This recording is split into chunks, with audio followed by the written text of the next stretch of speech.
Hey guys, so this is kind of an untypical video of mine because it's more of a PSA than anything, a public service announcement, because I haven't really done any of those. But after doing some reading and going down this rabbit hole, I thought it would be kind of not good to not mention this, kind of more as a warning because it's something that up until yesterday I really was totally unaware of, something that was going on. And it's probably gonna be very rare, but there's people that will do fillers on their skin. Restylane, I think, is one of them. Fillers to make their lips look plumper. Sometimes they'll use fillers to fill in wrinkles as opposed to like Botox, or fillers around their eyes, especially like if you have sunken in eyes, they'll use fillers. People use fillers a lot. It's a $1 billion industry just in, I think, Australia, fillers are. However, it's been brought to my attention that some people that use these fillers will decide later on, days later, they don't look good, they don't look themselves, it doesn't look natural.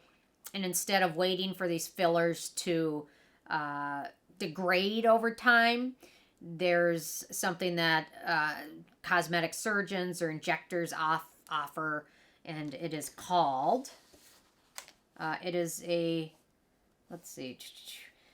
Hyaluronidase, which is a dissolving agent for fillers, which is unregulated and unapproved for use in cosmetics, but it's like an off-label use that some of these injectors use. You don't like the fillers? Hey, I'll charge you another $1,000, and I'll just make them go away and pretend like it never happened.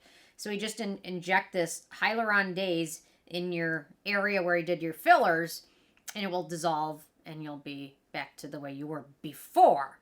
It's not an approved use for it. And I will link to this story below, but there's a whole Facebook support group for people that have gone through this. And I was reading on the Reddit thread, I think it's like 30 plus beauty or something. And this poor gal had done fillers and then dissolved it and became like disfigured from it and had severe pain, and it was actually suicidal and posting in Suicidal Watch Reddit threads. And then this article was linked in one of these Reddit threads about it. So it's about a filmmaker who, after the lockdowns, did some fillers.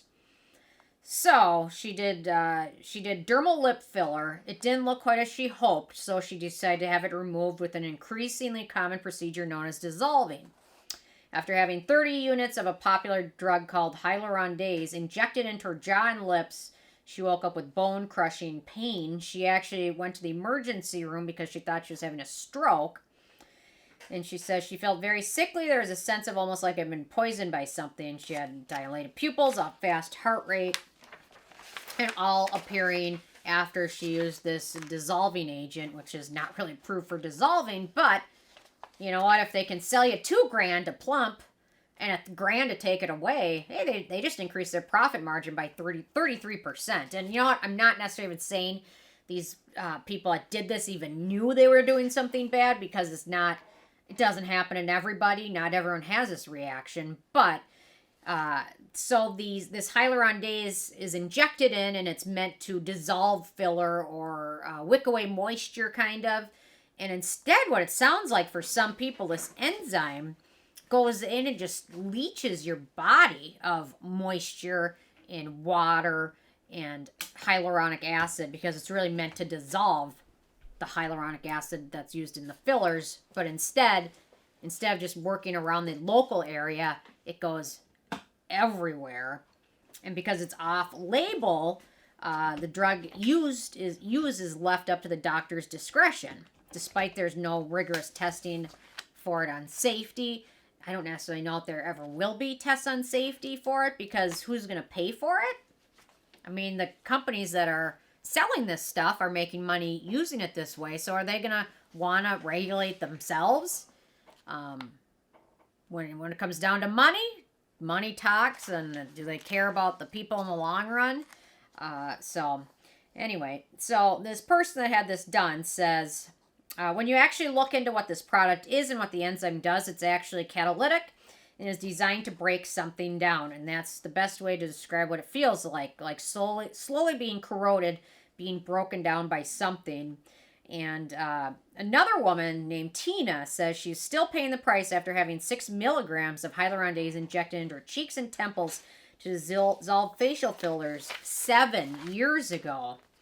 I used to walk into a room and people would take notice. Now I put my head down and hide. I even quit my job.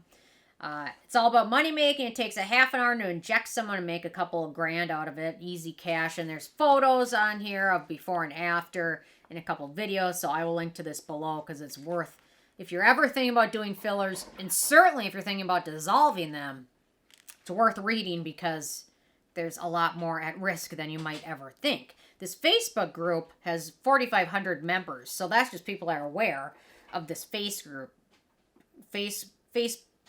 group. 4,500 members. That's a lot of people that have been damaged. So this other person says she's also been unable to work for 2 years as she battles chronic illness, incredible fatigue, and suicidal thoughts, which is the other person posting on this Reddit thread that they're just done. They just feel wiped out. They feel saggy all over. They feel like they look disfigured. And then a lot of doctors don't even know what to do to even help at this point. And then it goes on to say there are hundreds of people feeling suicidal and sadly some who have taken their lives from this Facebook group.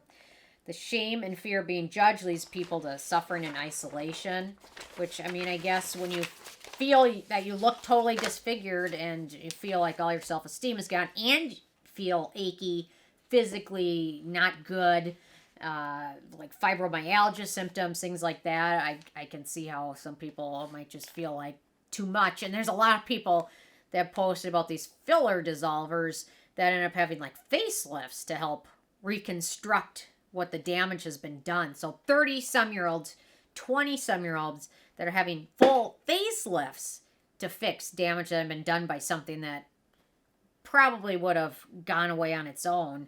But I think the doctors just don't know. London-based plastic surgeon Dr. Ezra has conducted the largest study of dissolving agents' impacts, which found 20% of 150 patients experienced adverse side effects, which, if you think about how many people have had fillers and then dissolves, I mean, that gets to be a high number. It says it's very concerning. It's a very significant proportion. The narrative surrounding fillers has always been it's a natural substance and goes in and can be removed without any adverse outcomes, and that's clearly not the case. So it's unregulated, it's unproductive, unpredictable, and it's kind of scary. So every year, half a million Australians are estimated to spend $1 billion on cosmetic surgery procedures alone, clocking more per capita than even the U.S. The COVID pandemic ending seemed to be a huge thing. People wanted a refresher. They wanted to look what they think they see on social media, which those are all just filters anyway. So don't look at any picture you see online and think you want to look like that because it's not real. Most things have a filter on them. So anyway, poorly trained injectors and inappropriate product selection and product placement increase poor outcomes with this dissolver. So anyway, really, if you have ever thought to do it or know anyone that has done it or thinking about doing it, it's worth reading because if you can save somebody the suffering and the money and everything else that follows, because I think most of these people would probably give up every dollar they own to have reversed this and never have done it in the first place. So more research obviously needs to be done, but who's going to do it? Who's going to pay for it? Certainly the company that makes it isn't going to do it, it doesn't seem like, because they're probably making more money than they ever thought they ever would. So it says pharmaceutical companies have little incentive to fund drug research safety, given it's already been widely used off-label. So anyway, kind of a PSA more than anything. I've never really done a video like this, but it's worth doing your research before you think of anything. Just don't willy-nilly do it. It's your face, and especially when people think about saving money or buying it online and doing it themselves. It's your face. I mean, anyway. There we go. Interested hearing from you guys. If you have any thoughts on this topic, I'll leave a comment. Love hearing from you guys. And stay tuned for more tomorrow. Thank you so much. Bye, guys.